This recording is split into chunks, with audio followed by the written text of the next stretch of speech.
Next, we will be watching Weaponizing Ice Cream in World War II by The Fat Electrician. Make sure to subscribe, like, and leave a comment in the dooley-doo. This was recorded live at twitch.tv/LuminusRed. Please come in, drop a follow, come hang out. We are currently working to get me partnered on Twitch, so every single lurker, person, or chatter, whatever, that comes in is an immense world of help. And even if you can't stay for all of stream, any amount of time you can spend with me would be amazing. And even if you can't, please just leave stream open in the background. Mute the tab, not the video, just to keep our numbers up as high as possible. In the meantime, I've been enjoying Fat Electrician a lot. I'm a big fan of ice cream. Not a big fan of ships. I get very motion sick, but I think that we've got 2 out of 3 things here that are good, so I think this is gonna be a great video. We're gonna be watching this followed by the Cheese Underground Bunker video, because apparently they're back-to-back pretty one-to-one. They go one-to-one back and forth, you know? Okay. Boy. This video is gonna be aggressive. Aggressive? Today we're talking about the big... Okay, so that's very interesting. So, what? Okay, so we're starting off with a question. We're starting off with a video about ice cream ships. And now, that's the start. So, okay, I'm scared. I am absolutely scared. Biggest logistical flex of all time, the sheer amount of ice cream the U.S. military managed to eat in World War II. Buckle up, because it's going to get weird. In 1943, the U.S. military managed to eat 135 million pounds of ice cream. I don't know how you guys want to quantify that, like elephant meters or kilo-elephants. It's 10,384. Write that down. Moving on. Hey, real quick, this video is brought to you by... Also, I don't think I've ever seen his tattoos before. Wait, they're kind of getting cut off by my capture. I've never seen he has full sleeves of tattoos. I think every video I've seen he's been wearing a jacket. Those look amazing. Oh, wait, does he have like his full tattoos posted anywhere? I'd love to see them. That looks so cool. I love the intricacy. It looks so good. Okay, let's keep going, Okay, sleep well, Fauna. Yes, full sleeves. My favorite sporting goods store, Shields. Okay, maybe my brain just never fully processed it. If he's always sleeveless, maybe I always saw these as an extensions of his sleeves, and my brain is now only finally processing them. My brain's weird. I have a lot of disabilities. Retail locations across the U.S. and an even better online store that offers price matching and satisfaction guaranteed or your money back. So if you need anything from camping gear to sporting goods to casual clothes to work clothes, make sure to go check out Shields in person, or I'll have their link in the description down below. Back to the video. Why on earth was the American military eating so much ice cream? Couple of reasons. Reason number one, America, because America's always number one and we can't. Buh! You're so dumb. America's not number one and the metric system's better. Buh! Okay, look, first of all, you're ruining my story. Second of all, I have no idea what the metric system's doing for you, but I do know the only reason you're not doing it while speaking German is because of America and fractions, so show some respect. As I was saying, reason number... Listen. The metric system is better, but I will not deny America's contributions in World War II and other time periods. I'm just saying the metric system is better. As someone in Canada, we had to learn both. And the metric system is easy. The metric system makes sense. Imperial, it feels like you're jumping through hoops and contorting yourself in 20 different directions. But, like, metric is just easy. You don't have to think about it. Like, I never have to think about metric. I can convert between units super easily. Like, I have a learning disability. I have dyscalculia. I can't do numbers, but I can still freaking do the metric system. But I can't do anything for freaking... I can't do anything with Imperial. I prefer Eagles per cheeseburger. That's better, I agree. But if we're doing... That's a different zone thing.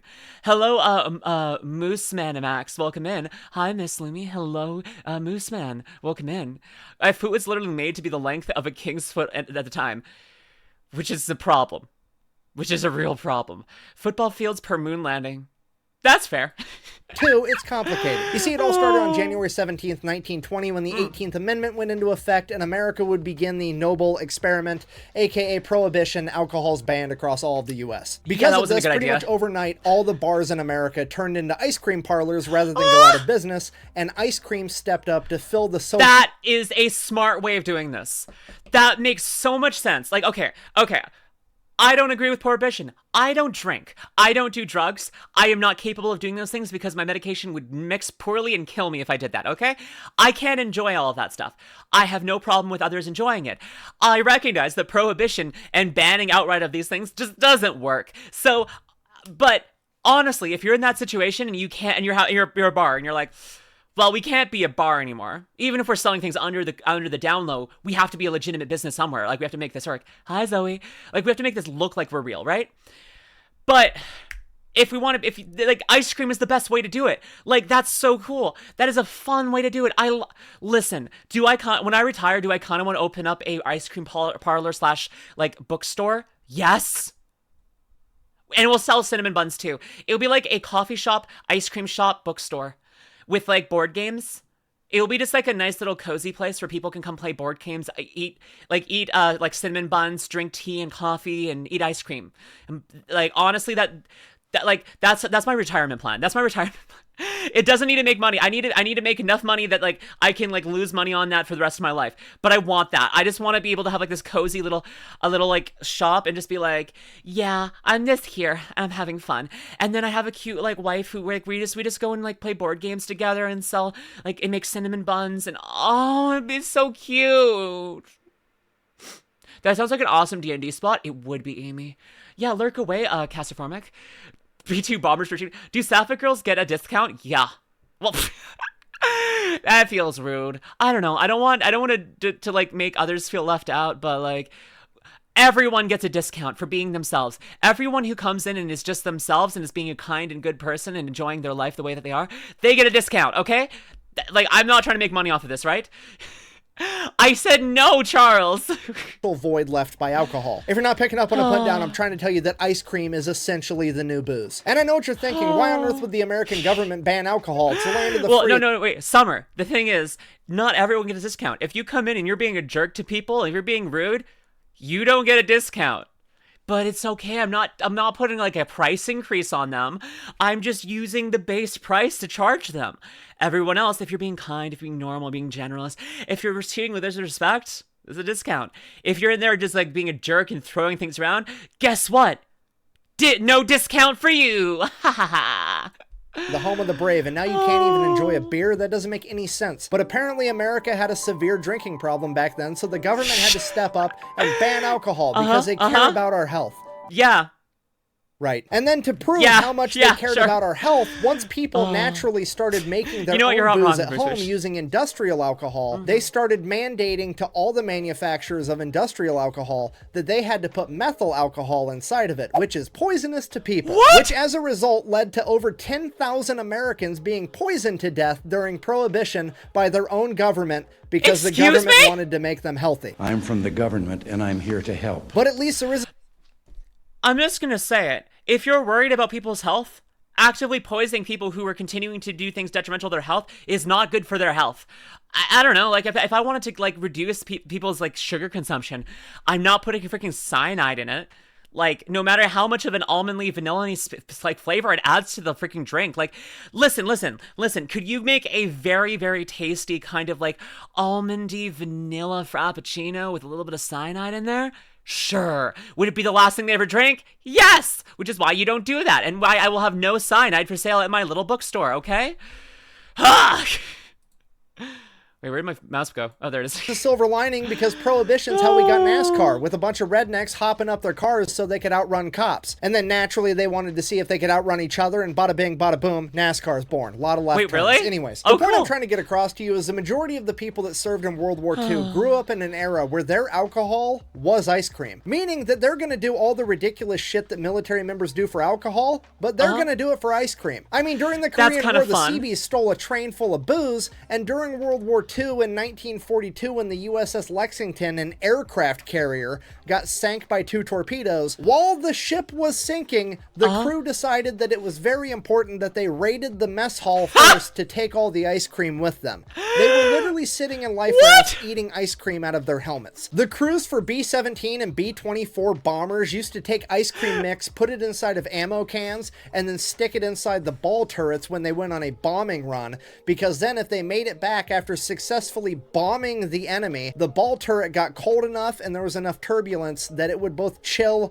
and churn the ice cream, so then they had fresh ice cream afterwards. That is so cool! I love that! Listen, that's so... Oh my gosh! Okay, I absolutely love that. Like, you freaking... You come back, like, I am successfully back from my mission, and now I've got a tub of ice cream. Like, it's like, the more you're shooting, the more you're moving around and doing the thing, that, like, and staying alive, the better the ice cream will turn out. This is awesome. Hello, Void Fox. Welcome in. Great Grandpa served in the Lexington can confirm. How much ice cream did your grandpa steal? How am I? I'm doing really good today, Void. They don't even have to shoot just the turbulence in the plane, but the more they shoot, the more it mixes. So you know, the better.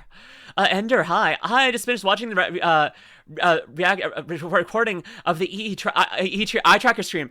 Oh yeah, I did an eye tracker stream with a Niner X9, lovely girl, and I beat her. I know, it's out of character. I didn't look at the boobs. She did. There were literally mobile ice cream factories that would follow the front line just behind it and deliver fresh ice cream to the front line every day. The VOD is over on Niner's channel. Yeah, go follow her. There, we just shout her out. Go to Niner's channel. It's one of her most recent VODs. It's from Tuesday. It's from Tuesday night. There you go. And then we get to the absolute pinnacle of logistical flexing, the ice cream ships of World War II. Right, Amy? Yeah, the Navy had 3 of these things. They could make 500 gallons of ice cream a day. They had enough refrigerated storage to hold 2. Wait, my brain just... I missed something here. Let's go back here. Deliver fresh ice cream to the front line every day. And then we get to the absolute pinnacle of logistical flexing, the ice cream ships of World War II. Yeah, the Navy had 3 of these things. They could make 500 gallons of ice cream a day. They had enough refrigerated storage to hold 2,000 gallons, and their entire job was to make ice cream and deliver it around the Pacific Theater. Now, to be fair, it's technically not a ship. It was a concrete barge. If you don't know the difference, a barge doesn't move under its own power. It's basically got to be pulled around by tugboats. Also, when I say concrete barge, a lot of people seem to misinterpret it and think that it was a barge that was used for mixing concrete, and then they retrofitted it to make ice cream instead. That's not what happened. It's literally made out of concrete. During World War II, pretty much everything was being rationed, and the U.S. military experimented with making boats and barges out of concrete, like the USS Quartz was completely made out of concrete. And then later, after they determined that the barges sucked, the U.S. Navy took 3 of them, spent $1 million on each, retrofitted it into an ice cream factory. And not only is this the biggest logistical flex of all— Okay, listen, can you imagine getting into the Navy? You're in World War II Navy, and you get assigned into the ice cream barge to make ice cream. I would be honored. I would feel like I got the best end of the stick there, you know? I was just like, I thought I was gonna go and have to like risk my life like in death-defying fights, but no, I'm just an ice cream delivery person. I make ice cream. This ship sucks. Make it into an ice cream cream. Oh my gosh. You see the ice cream truck playing the turkey and the straw hat in North American theater? Yup! You'd be the one most loved people in the military. I want that job. If I ever get sent back in time to World War II and switch genders and have to go to war, I want to be on the ice cream barge. I promise that's time. It very well may be the biggest morale-changing factor ever. I mean, think about this. It is 1945, and these guys are eating a frozen dairy treat 2,000 miles from home, and the enemy is literally 15 miles from home, and they can't get food. Do you have any idea what effect it would have on your morale if you were the bad guy in World War II, and you haven't eaten in 3 days, but it's okay because you have a superior warrior culture, and your team's gonna pull through, and you're gonna win because— go team, you guys got this. And then the Americans come over the hill with flamethrowers and fucking ice cream cones.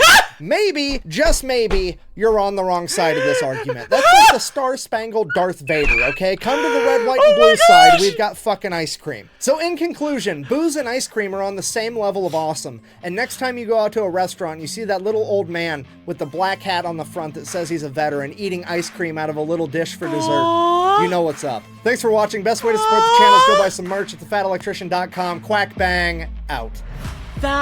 According to generalized— Wait, I didn't mean to click that, sorry. That is so incredibly sweet and wholesome. Alpha Bravo, thank you for the follow. That makes me so happy. Honestly, I'm gonna be so happy, like, when I walk around, like, if I see older people, like, out there watching some, like, just like, I just see older people eating ice cream, I'm like, aww, that'd be so cute! Oh, Alpha Bravo, thank you, welcome in. I like your videos. Oh, thank you so much. We're making one right now. Congratulations, Alpha Bravo. You are in a video that is gonna go up on YouTube. Congrats, yes. That was sweet. Pun detected, pun detected. Firing pun missiles. They're full of ice cream now. I love this. I love this so much. Oh, that's a wholesome story. That's a cute, wholesome story. Now for 1.5 billion pounds of cheese.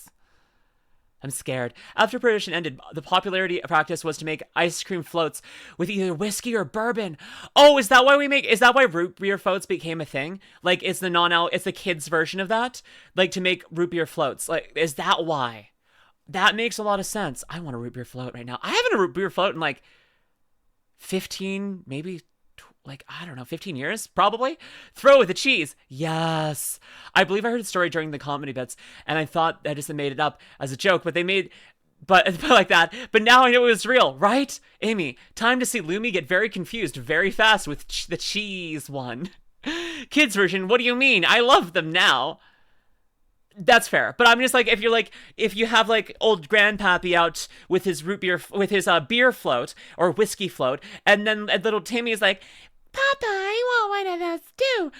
They would just get the root beer because it says beer on the cable. You could put your hand over the root part of it, like you could just cover it up, pour that in. It looks like beer, and then you put the ice cream, and then little Timmy has this little root beer float, and he thinks he's good. He's like, I'm eating the same thing that grandpappy is.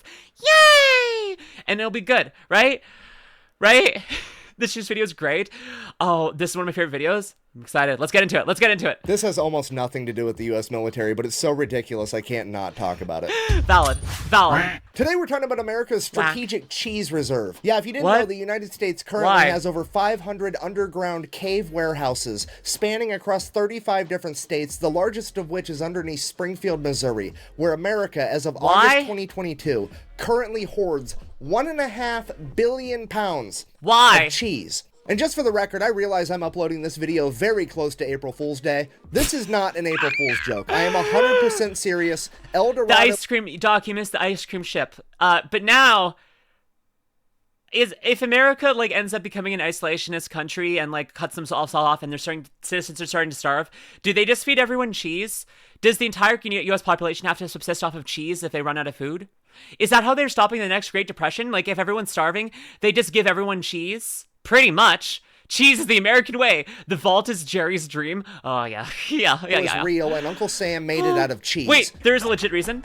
El Dorado. The city of gold. And I know what you're thinking. Right now, you're like, wow, that's a cool little factoid. I can't wait to share that with my buddy at the bar one day. But no, this is going to infect your thoughts for the rest of your life. Cheese for everyone. You're never going to see the world through the same lens ever again. I mean, for example, let's just say you're at home watching The Walking Dead. You're Pull out your tinfoil hat, Lumi. You're going to need this one. Are they going to fight the aliens with cheese? Well, I love cheese. That would be awful. I think everyone would die. And if you have like a dairy allergy, 07. 07's for the dairy allergy people. It's like, hi, we've ran out of food. There's nothing else. Enjoy 10 pounds of cheese a day. And they're like, but I'm lactose intolerant. And they're like, well, we're going to use your gas to power our cars. Gonna come to the realization there'd be way more fucking cheese in the apocalypse than that, okay? You're never gonna be able to watch Mad Max again without thinking about cheese. You have to come to the terrifying realization that you live in a world where there is a greater than 0% chance that one of these underground cheese caves gets mistaken for a government facility and gets nuked in World War III, and we're gonna have to deal with a radioactive tsunami wave of nacho cheese. And this is real life. So I asked myself one question. I kind of like that. How on earth did America get to this point? Because I know... Listen, there's a lot of bad apocalypses that can happen. A tidal wave of radioactive nacho cheese, at least it's funny. You can kind of laugh at the humor of things going as you're drowning in boiling radioactive cheese. That doesn't mean it's a good thing. You don't want it to happen. But like zombie apocalypse, you're not gonna be like, ha, zombies, that's hilarious. But if there's a tsunami of nacho cheese that's irradiated coming at you, you can't help but laugh at that. It's like one of the most hilarious apocalypses, and I need that. So if we're going to have apocalypse, and I feel like we're really hurting for one right now, we really want one for some reason, don't know why, I would be more than happy if it was nuclear cheese. It didn't happen overnight, and what I found was the craziest real-world example of a butterfly. Oh, the Sapphic Raven, welcome in. I'm also Sapphic, welcome in, Raven. Drowning in cheese sounds like a good death. I agree. Estella Day! Shout out for Estella Day. Cheese Apocalypse. Estella Day is a cute dragon girl who is a very good girl. And I'm so happy that you showed up again, darling. Shout out for Estella Day. I hope you're all having a great day. And I think that you should go follow Estella Day because she is a great addition to any part of your day. She is an adorable, cute girl with a beautiful voice and is so funny, and I love to fluster her. I think that you'd have an amazing time with her, okay? And I made her melt again. This is what I come out here for. This is why I'm here. I want to make sure all the sapphic, the beautiful girlies out there are just having an amazing day. And I want to make sure that everyone else is laughing and smiling too. But you know I want to fluster the girlies, don't you? Listen, I'm going to fluster the girlies and I want to make everyone laugh and smile, okay? Okay. Melted just like the cheese. Exactly, Sapphic Raven. Sapphic win! That I have ever seen. And believe it or not, it all actually ties back in with last week's video of the ice cream ships of World War II. If you missed that, the super abbreviated version, basically the US government banned alcohol during Prohibition in the 1920s. Because of that, all the bars in America turned themselves into ice cream parlors to stay in business. Ice cream stepped up to fill the social void left by alcohol. If so facto, there was like 2 generations of Americans that treated ice cream like it was alcohol, socially speaking. As I'm sure you can imagine, this would drive up dairy consumption. Combine that with the fact that the 30s and 40s is when refrigeration would become readily accessible. That for the first time in human history, there was such a demand for dairy products that farmers could exclusively become dairy farmers, meaning that this would be the birth of the entire dairy industry. And honestly, it worked out great right up until it didn't in 1949. Wait, I have to stop melting the girls like cheese? Well, I have something that will still do that. Hey, Estelade, do you like merch? Would you like this merch? As of October 31st, you can get my 3D mousepad. I'm not trying to, I don't know. I'm only doing this because I want to just show Estelade. I'm sorry. Make sure to go support the Pat Electrician and everything. So you're like, would you like some merch, Estelade? Would you like that? It's coming out tomorrow. As of Halloween, we have standees. We've got wall scrolls. We've got 3D mouse pads, both XL and standard size. We've got mouse pads. We have posters. We have a lot of amazing things. Yes, a sexy body pillow. We don't have the body pillow yet. The thing is, if we want a body pillow, we need to fill up. We need to do enough of sales, like to be able to get access to the tier of getting body pillows, to get a second merch drop. We need to do well on this one, so go support it, Uwu Market, I'll probably have the link in the description of this video on YouTube too. I didn't mean to plug, sorry. I didn't mean to do this. This is impromptu. I wasn't trying to be like, hi, here's an ad, but I just needed to show Estelade. I just needed to, you understand. But yeah, you can go buy this on the Uwu Market. I'll make sure it's linked everywhere and able to go, yeah. Chat, pick up your jaws, you're drooling. Lumi, please, your adorable hotness is too much to handle. Help, gay panic. Shoot your shot, shooters. Plug. You worked hard for this. I did. I'm so happy about the standee. I love VTuber standees. I buy one for every one of my favorite VTubers as much as I can, and I have a shelf of them, and I want to have myself on my VTuber shelf so I can be right beside all my Oshis and my favorite VTubers. So I made sure we had that. It's just art model. It's just art of my model. You got my little toesies in there. You get little toesies. You get feet for free. There's feet for free. And then I can have myself on that. Anyways, I promise not to do that too much. Or more. Maybe I'll do it a lot. Yeah. Not feet free. It comes included with the cost. It's an addition. They didn't have to put the feet in there, but the feet are there. So you get free feet. It's not included in the cost. The feeder, it's separate from the cost. Grab a standee and you can have a little Lumi sit on your desk and judge you forever. Yeah! Lumi standee with a cotton standee on top. Yep. Anyways, not expected, gladly welcome. Yeah! Chat, remember November starts Saturday. Non-stop November, right?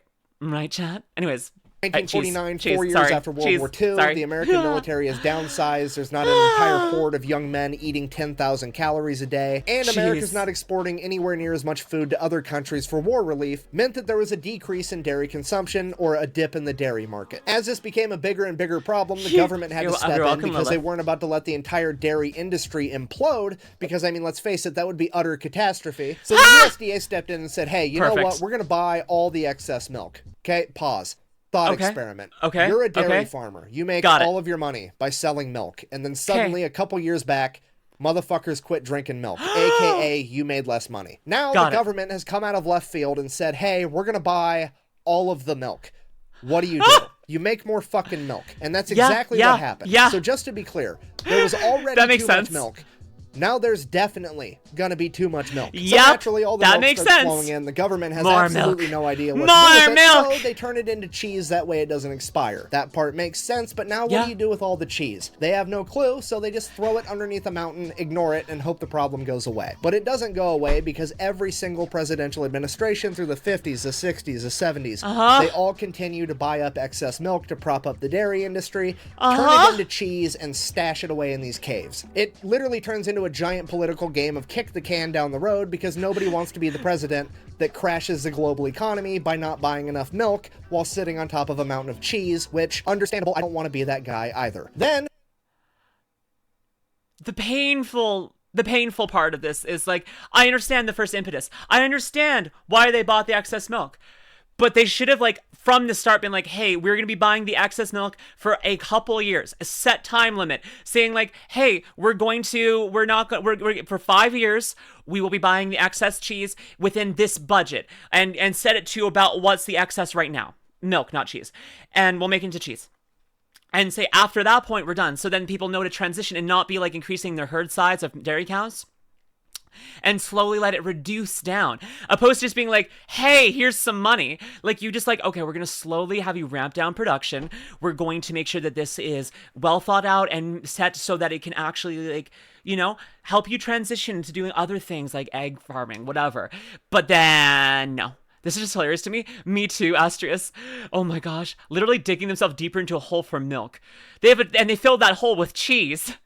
Oh my gosh, cheese. Man, I'm more invested in this than anything I was ever taught in history class. Come on, history class. Teach us about cheese. Also, this is Reagan holding cheese, but it looks like I'm holding cheese. Lumi putting her master's degree to work.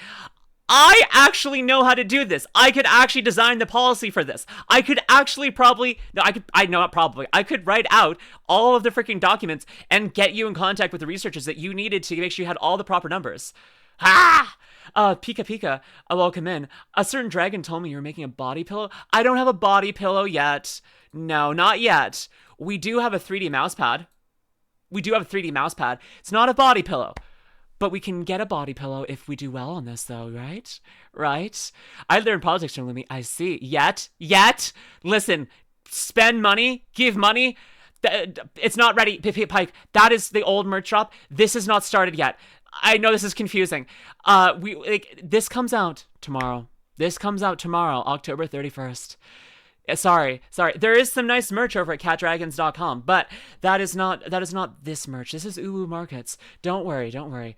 It's a 3D mouse pad with much dimensional space all the way from the neck down. Oh my gosh. Yeah, so spend money on this and I will do a docky. I want a body pillow because I want to send Cottontail a potty pillow with me. Okay. Listen. Am I going to show up to a con and gift her a body pillow with me? Yes. Anyways.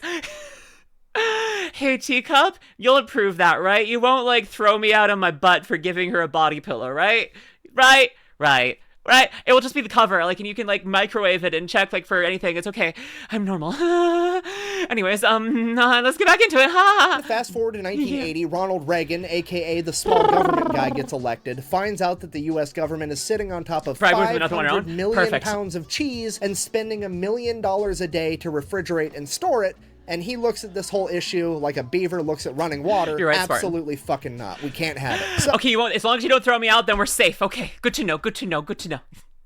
Listen, I don't want you to have to throw me out or like throw things at me or like, I don't know, call the cops on me. You know, I would hate that for us. Lumi, what do you think? What do you say your body pill in the background of Cotton's room day? I would scream very loudly. No matter where you are on the planet, you would hear me screaming. It would be a good scream. Let us work for this future.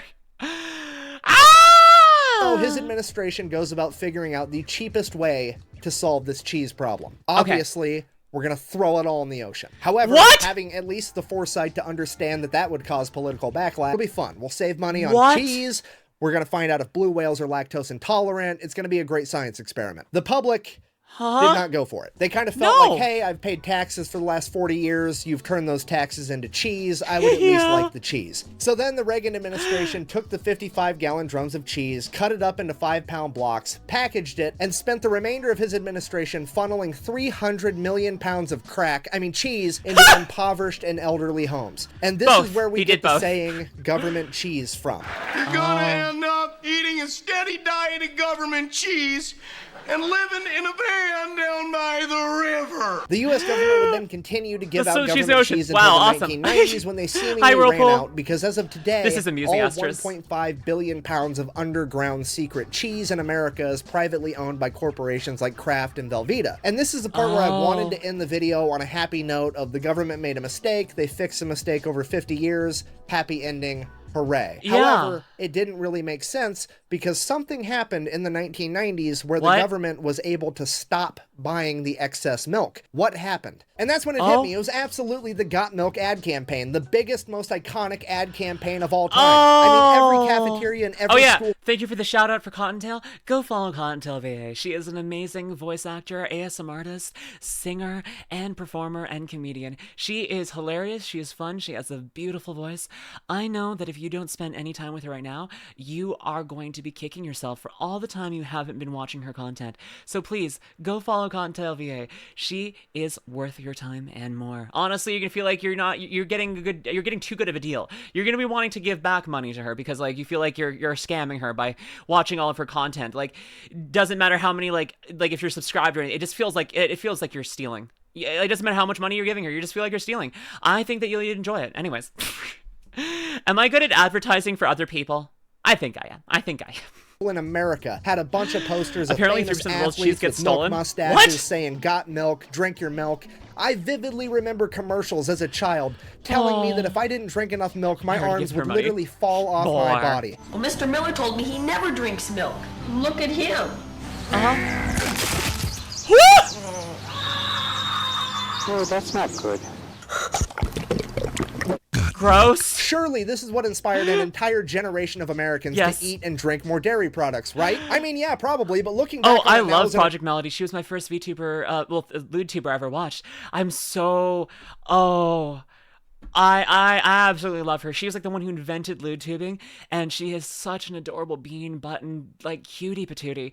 At like she might be like a little bit of a lewd girl, but she is like a wholesome little bean that deserves so much praise and hugs and good. And honestly, I love her. She's so good.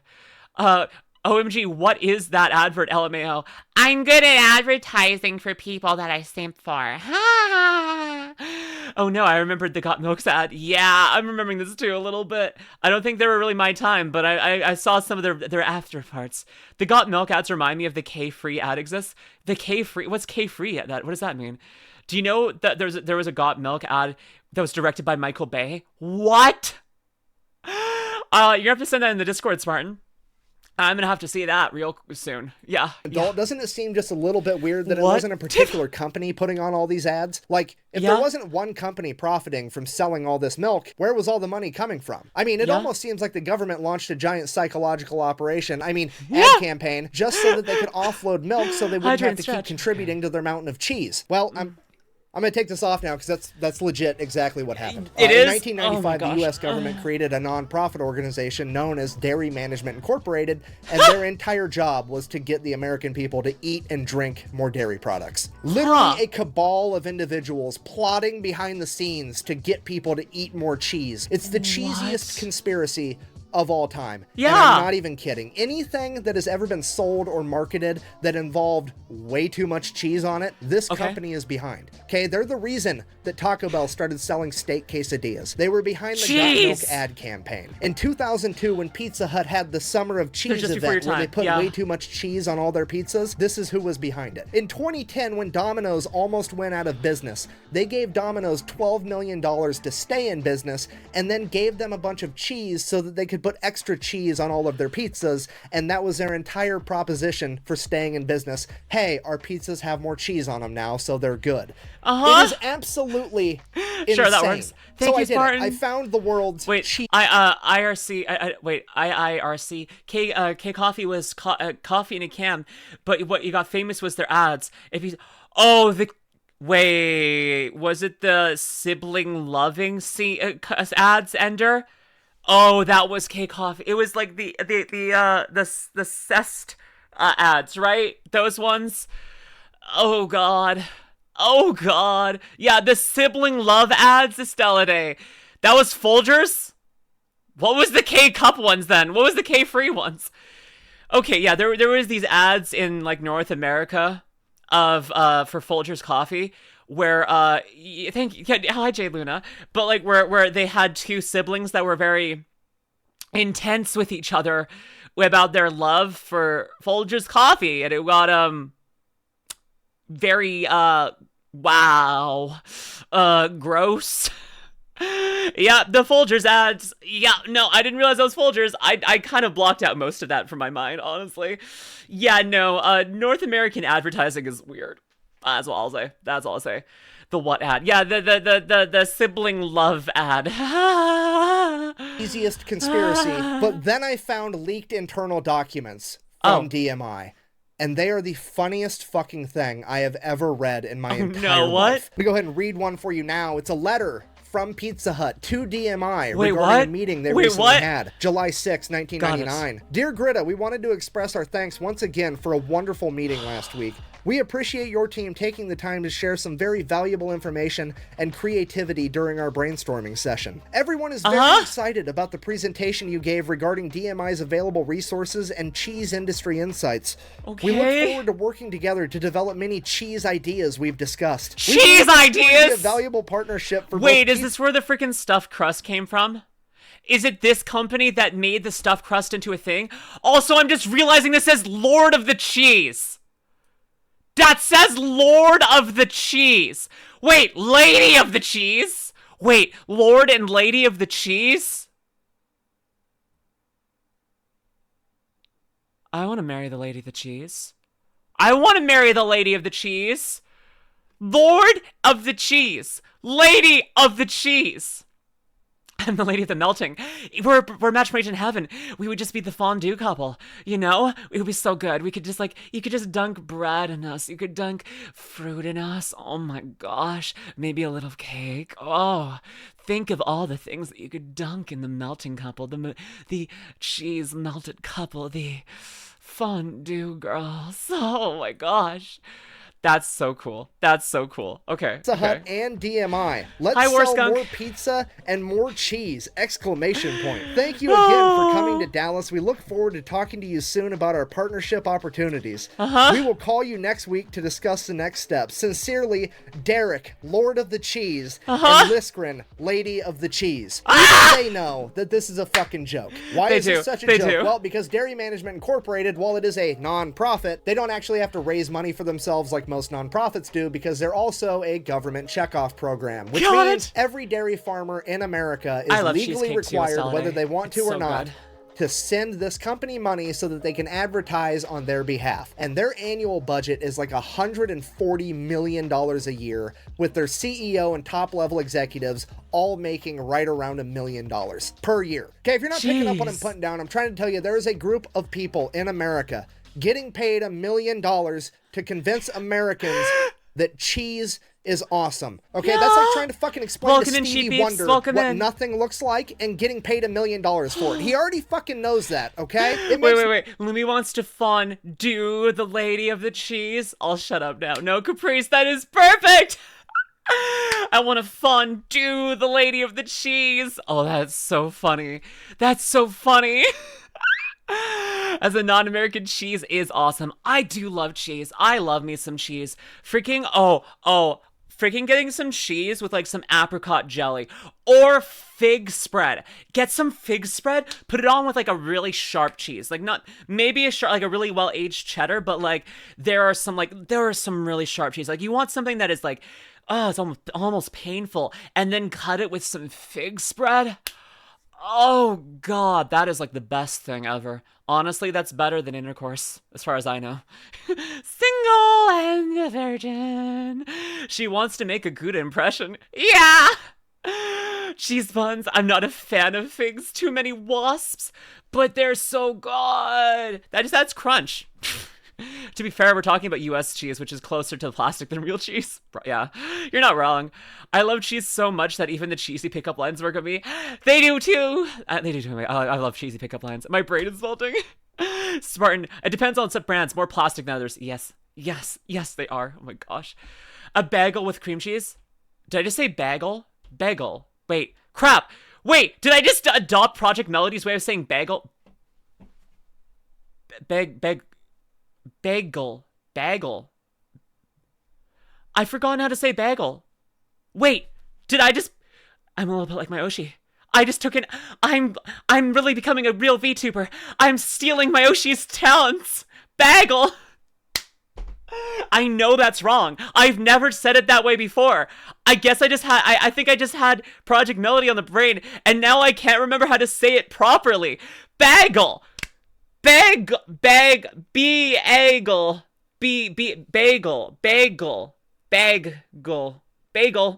I just want to have a bae who's half seagull. Whatever. Oh my gosh, what happened? I need therapy. I'm a New Yorker. I just died of cringe. Hey, listen, this wasn't my intention. I can swear to you, I've never said that word like that before. But now we're here. Hello, Project Melody. We lost. Hey, can we shout out Project Melody at this point? I feel like at this point she deserves it. Go follow her. She's the one who broke my brain. Well, one of them. She's not the only one. She doesn't get all the credit for that, okay? Listen. Many people have had hands in breaking this cerebellum, and she decided to change it in very specific ways.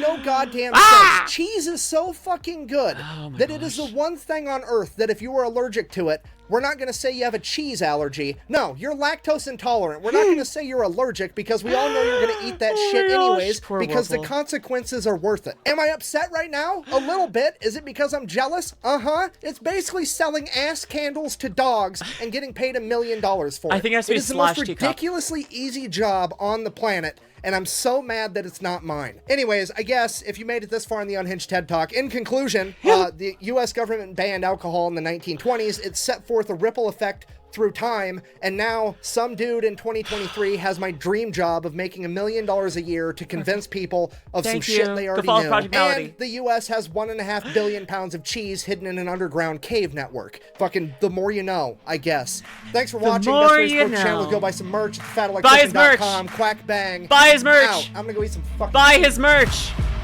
Buy his merch at his website. Buy his merch. Sorry for plugging my merch. Buy his merch. Oh my gosh. If you're watching this on YouTube as a YouTube video, head on over to twitch.tv/LuminusRed. Come on in, drop a follow, come hang out. Until next time, my lovely love stars. Bye.